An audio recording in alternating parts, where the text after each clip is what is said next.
신앙의 삶은요, 이 땅의 지식을 갖고 사는 게 아닙니다. 이 땅의 지식은 우리의 삶을 변화시키지 않아도 관계없습니다. 그건 정보거든요. 그 정보는 우리의 삶을 송두리째 바꿔놓지 않아요. 그냥 아는 거죠. 알고 있는 거죠. 알므로 인해서 돈을 좀 더 벌 수 있게 할지는 모르지만 그 알미 내 삶을 꿈틀거리게 하고 그 알미 나의 영혼을 새롭게 빚어놓을 수는 없어요. 신앙적인 알미라는 것은 이 시리즈 설교를 처음 시작할 때 제가 우리가 알거니와 라고 말했던 그 안다라는 단어의 의미가 세상적인 지식과는 전혀 다른 영역을 갖고 있다 말씀을 드렸습니다. 말하자면 우리가 믿음의 삶 속에서 안다고 말하는 것은 그냥 정보를 얻어듣는 것이 아니라 우리의 눈으로 직접 경험함으로 인하여 절대로 바뀔 수 없고 더더욱이 그것이 내 영혼 깊은 곳에서 고백되어지는 알미다, 그렇게 말씀을 드렸습니다. 그러니까 우리 신앙인이 알고 있는 지식, 알미라는 것은 내 영혼을 바꿀 수 있는 영혼 속에서 고백되어진 알미이기 때문에 이 땅에 그냥 어쩌다가 지식 조금 더 얻은 것, 그래서 조금 더 나은 학벌을 가진 것, 그래서 좀 더 좋은 직업을 갖게 된 것과는 관계가 없습니다. 오히려 영혼의 변화를 통하여 내 삶 전체가 전인적으로 바뀌어져 가는 것을 의미합니다. 그래서 우리는 하나님께서 우리 모든 하나님의 백성들에게 어떠한 사건들도 역사하시면서 마침내 선을 이루게 하신다는 영혼의 고백을 할 수 있어서 지금 당장 경험하는 사건이 나를 무너뜨릴 수 없다는 거죠. 지금 만나게 된 이 고통의 시간 때문에 내 인생이 절대로 끝나버릴 수 없다고 우리는 확신이 드는 거예요. 왜요? 영혼 속에서 하나님 그분께서 가장 선하게 만들어 주실 줄을 고백하기 때문에 그래요. 1910년 여순 감옥, 리순 감옥에 갇혀 있었던 안중근이라는 의사가 그를 지키고 있었던 간수 일본인에게 글을 써준 것들이 몇 점 있었다죠. 그 중에 한 작품이 이런 것이었습니다. 인무 원려 난성대업이라 그러더라고요. 인자 아시잖아요. 사람이 없다면 무엇이 없냐면 원려가 없다면, 원자는 멀 원자입니다. 원근각적 때 멀 원자예요. 원려라는 걸 여자는 생각하거나 고려하거나 사려 깊게 하는 것을 려라 그럽니다. 그렇죠? 그래서 만일 사람에게 멀리 내다보면서 생각하는 것이 없다면 난성, 어려울 난, 이룰 성, 이루기 어렵다. 대업, 큰 업적을 이루어내기라는 것은 참으로 어렵다. 다시 한번요. 사람이 멀리 내다보거나 멀리 생각하지 못한다면 그것은 큰 일을 이루어낼 수 있기라는 것은 참으로 어려운 일이다 라는 글을 썼습니다. 근데 이 글은 원래 옛사람의 이 글에서 따온 것이었습니다. 그 글은 이렇습니다. 똑같이 앞부분은 임무원려, 그 다음에 필요근우라 그랬습니다. 사람에게 멀리 내다보거나 멀리 생각하는 것이 없으면 반드시 있을 거다. 필요, 반드시 있다. 뭐가 있냐면 근자는 가까울 근자입니다. 친근하다, 접근한다 그럴 때 근자입니다. 가까이에 근심이 있다.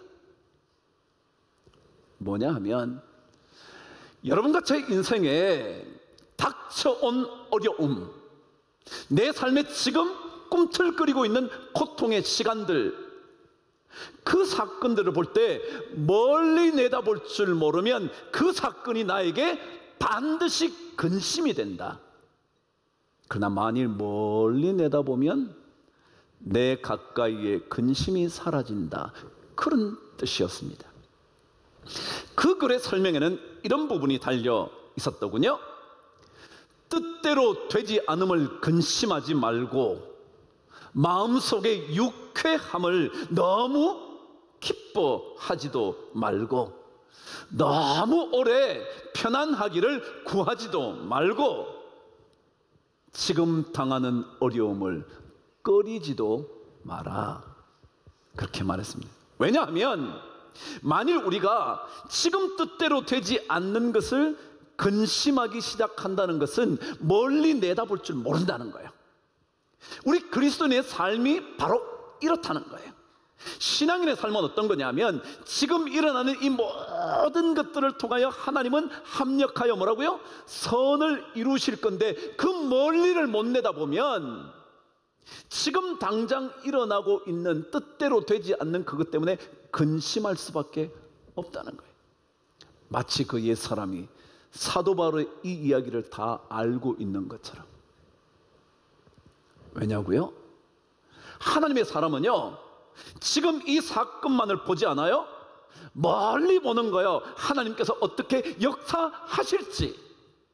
아니 그분은 지금도 일하고 계시면서 하나하나 사건을 엮어가면서 마침내 가장 좋은 것으로 바꾸어 가시는 그 일을 하고 계시는데 그걸 보지 못하면 내가 경험하고 있는 지금 이 순간의 아픔을 우리는 참아내지 못한다는 거예요. 우리 예수 믿는 사람들은 이 사실을 알아야 합니다. 우리는 저 너머에 있는 하나님의 역사를 보는 겁니다. 그걸 아는 겁니다. 그걸 영혼으로 고백하는 겁니다. 예수 믿는 것은요 우리가 뭘 아느냐 하면 하나님은 모든 것을 합력해서 선을 이룬다는 거예요. 그래서 우리에게는 이 좋은 선하신 목자가 계신다는 거예요. 악을 선으로 바꾸시는 하나님이 계시고 악을 골짜기를 소망의 문으로 바꾸어 주시는 하나님이 계시고 사망의 음침한 골짜기를 다닌다 할지라도 우리의 삶의 인생의 잔이 차고 넘치도록 만들어 주실 것이라는 것을 믿고 사는 그것.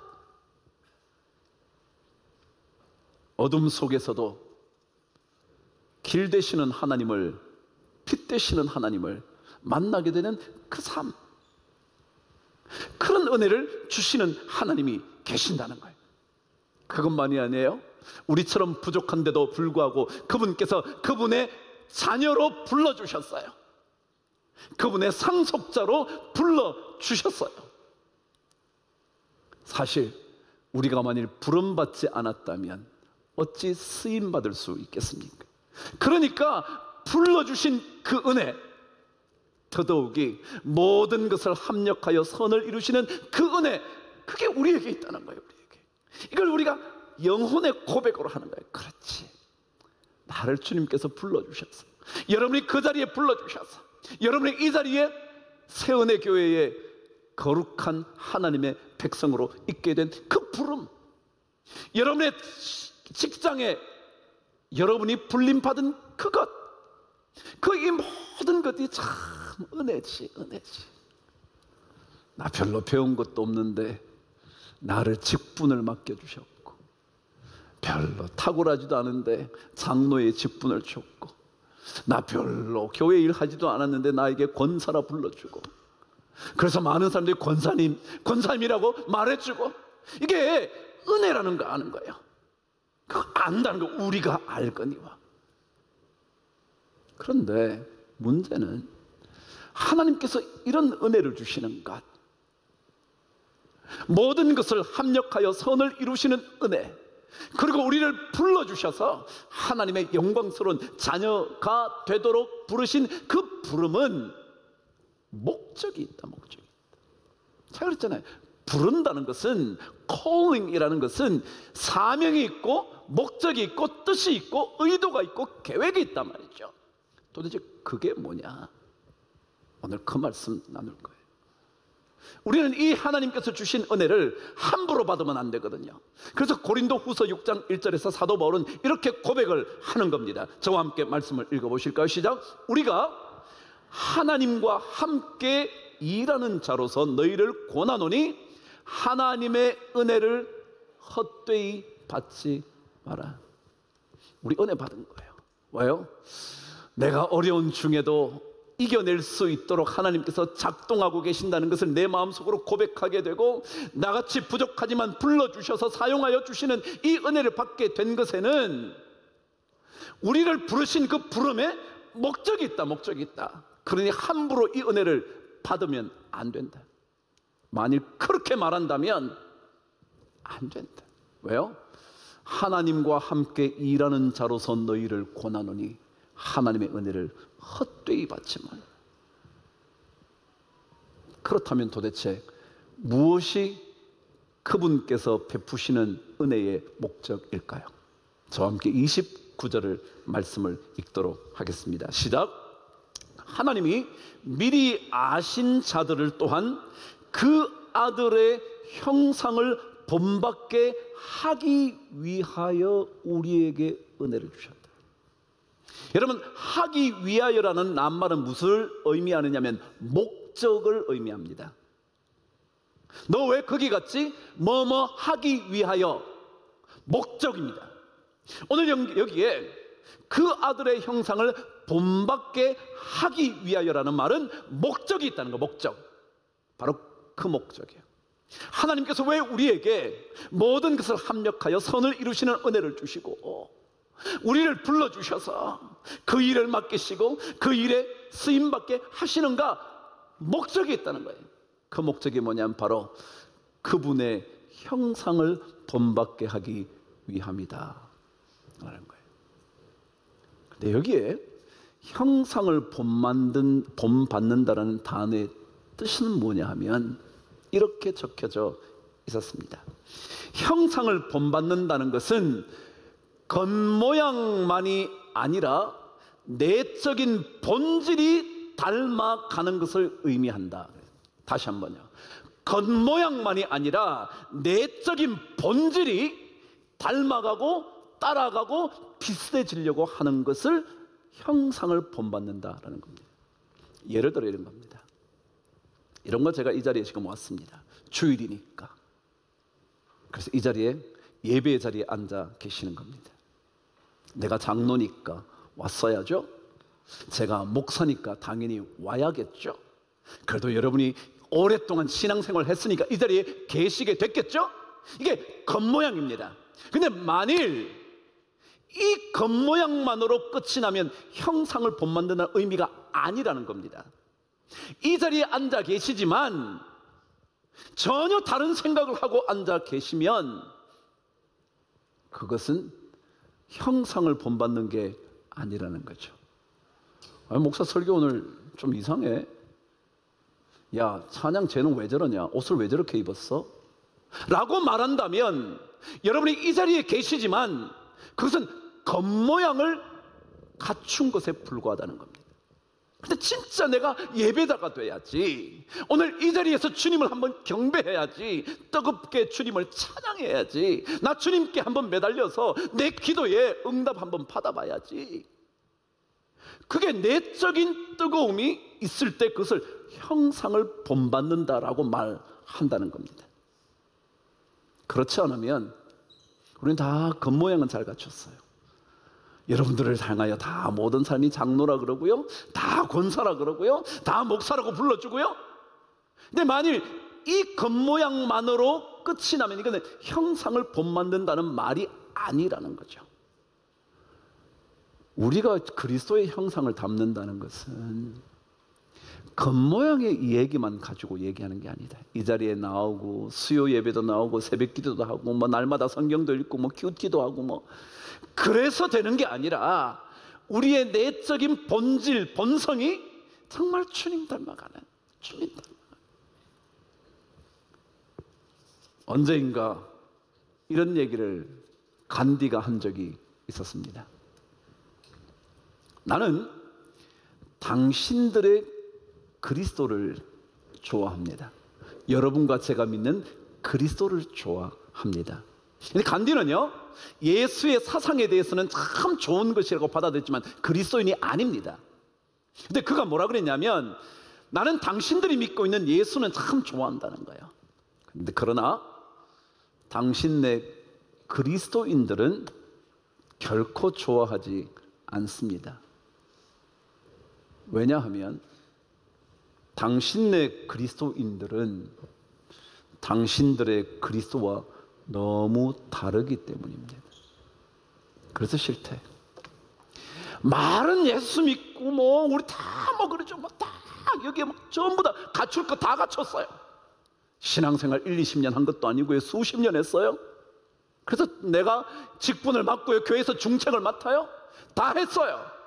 그런데 그리스도를 닮아가지 않는 거예요.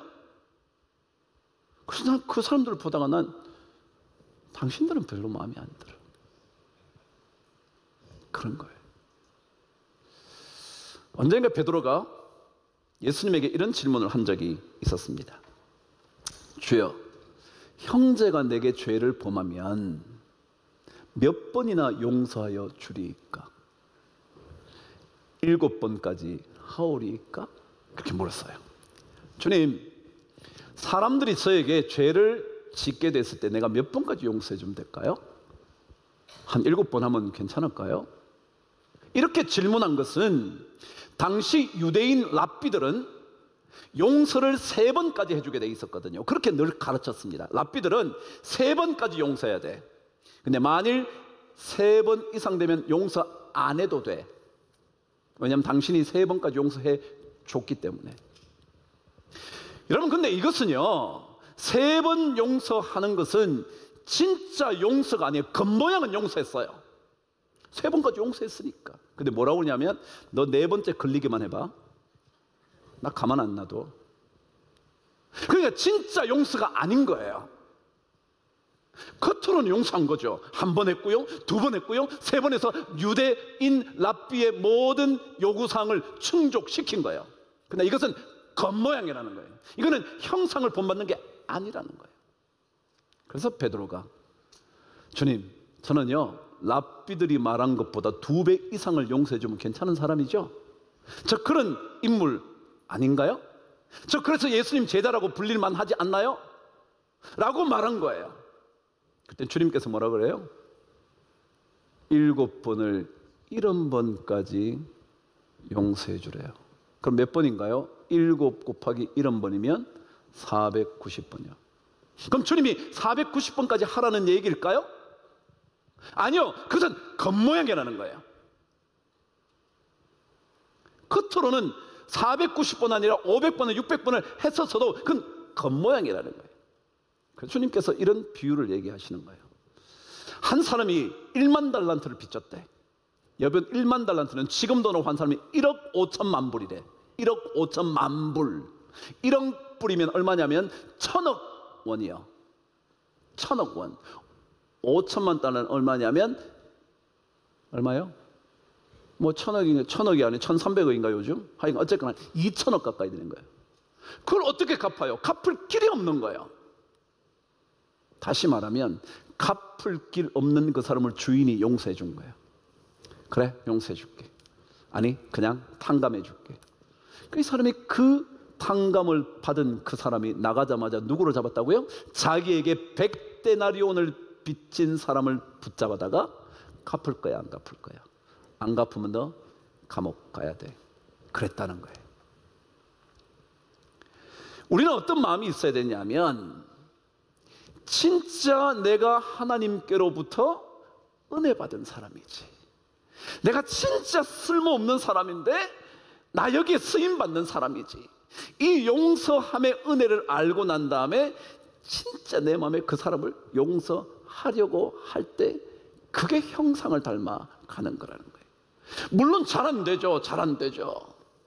그렇긴 해도 우리는 한 번을 용서하고 두 번을 용서하고 세 번을 용서한 것으로 끝이 아니라 내가 용서받은 걸로 얘기하면 당신도 평생 용서받을 수 있어야 될 거야 라면서 나는 계속 시도해보는 거예요. 잘 안 되는데. 그래서 잠언 24장 16절에는 이렇게 기록이 되어 있는 거예요. 한번 읽어보세요. 시작. 대저 의인은 7번 넘어질지라도 다시 일어나려니와. 그랬습니다. 이게 무슨 얘기냐면 의인이라는 게 뭐예요, 여러분? 올바르게 산다는 거 아니에요. 근데 올바르게 사는 사람이 뭐 했다는 거예요? 넘어졌다는 거예요. 올바르게 사는 사람이 잘못을 저질러서 실수했다는 거예요. 그런데 그리스도를 믿는 사람들은요, 실수한 게 문제가 아니라 다시 일어난다는 거예요. 그럼 내가 예를 들어 이 사람을 용서했어요. 근데 어떤 날은 도저히 용서할 수가 없는 거예요. 그래서 그날은 정말 내 마음속에 미움이 가득 찬 날이 된 거예요. 그러면 그것으로 너하고 이제 끝장이야. 너는 다시 안 봐.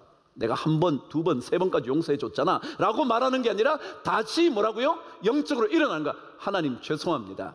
제가 받은 은혜가 참 큰데 오늘 그 사람 말 한마디에 또다시 내가 견딜 수 없어서 그 사람은 어떻게 했습니다. 우리는 일어나는 거예요. 이게 그리스도의 형상을 담는 거다, 그런 얘기예요. 그래서 주님께서 우리에게 이런 은혜도 주시고 저런 은혜도 주시고 우리를 써주시기도 하시고 나를 불러주시기도 하시고 나를 거기에 심어주시기도 하시고 나로 하여금 모든 것 합력해서 또 하나의 좋은 작품을 만들어주시기도 하는 이유가